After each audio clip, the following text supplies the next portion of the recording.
Rafiki mpendwa na mtazamaji, nimekuja tena na wazo hapa. Nilikuwa nikijiuliza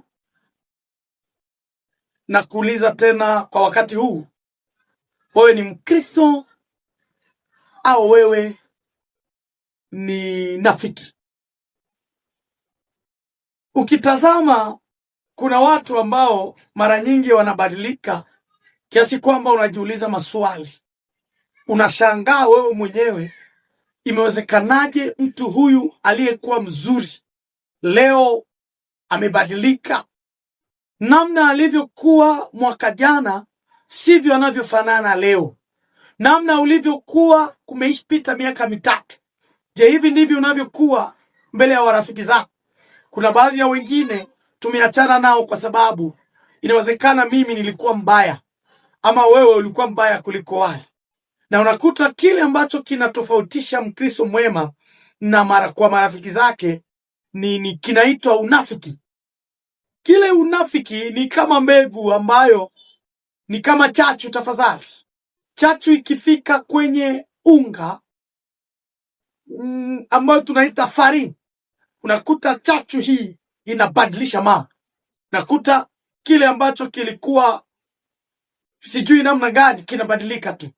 Na hiyo unafiki unapoingia katika maisha ya Ukristo mara nyingi kinabadilisha. Sasa swali ya msingi ni hii: unafiki ni nini? Unafiki ni kuishi maisha mbili.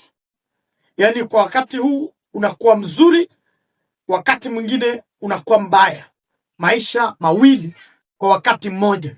Hiyo ndio maana ya neno unafiki. Yaani wakati huu wewe ni mzuri, wakati huu tena unakuwa mbaya. Ni sura mbili kwa wakati mmoja. Hiyo ndio maana ya unafiki. Sasa sijui wewe ukoje? Je, kwa wakati huu wewe ni mzuri ama moyo wako ukoje? Unaweza kuwa mzuri kwa sasa, wakati moyo wako ni mbaya. Jiulize swali. Mtu anakuwa mzuri, anaimba nyimbo kwa wakati huu, lakini moyo wake anapoimba, anaimba nyimbo za sifa, nyimbo za Kristo, moyo wake kwa wakati ule ule unapanga kwenda kuiba, unapanga kufanya uzinifu. Hiyo ndio maana ya unafiki. Sasa tena jambo lingine katika unafiki huficha nyuma, hujificha nyuma ya dini. Maana yake nini? Mkristo mnafiki utamkuta anaomba sana, anahubiri sana kwenye mimbari, lakini yale aliyohubiri ukimuuliza, je, unayaishi ndani ya nyumba yako? Atakwambia bado mzee, fuata ninachokihubiri, usifuate ninachokitenda. Nimewakuta watu kama wale. Unamkuta ni mama, unamkuta ni baba na chapa mahubiri hapa ya unyumba. Unapomuuliza, je, wewe hiyo ambao umetuambia tuyafanyie wanawake zetu, je, unayafanyia mke wako? Atakwambia mzee, acha niongei, kutenda ni Mungu. Unakuta kwamba unafiki umekuwa tatizo la pekee ambalo linawagonga wengi. Utakuta mtu anakuwa mzuri mbele ya mgeni, mbele ya kiongozi wake wa shule. Anapofika anajifanya yeye ni mtaratibu, lakini je, kule nyuma ulikuwa mtaratibu? Akitokea Mathayo 6:5 kuna maneno ya pekee yanasema hivi: wanapenda kusimama na kusali ili waonekane na watu. Yaani inabidi tuelewe jambo moja, kwamba uepuke unafiki.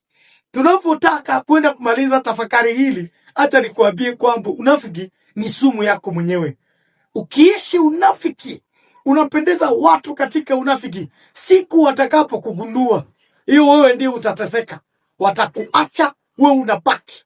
Unyumba wako watakapogundua kumbe uliishi na mke wako ama mume wako bila kumpenda, utakapogunduliwa, marafiki watakupinga, jamaa litakukataa, na kanisa linaweza kukukataa. Ndio maana inabidi tuelewe kwamba unafiki ni sumu la jamaa, ni sumu la imani, ni sumu la mwelekeo, hata ni sumu ya kazi. Mungu akubariki. Epuka unafiki, rafiki mpendwa. Inabidi tumuige Yesu. Yesu yeye ni yule jana, leo, hata milele. Ule ukimuiga atasaidia maisha yako. na yeye hawaelewanake na wanafiki. Ukitaka ukijiita Mkristo, ukijiita mtu wa Mungu, epuka unafiki. Mungu akubariki mtazamaji mpendwa, kwa jina la Yesu.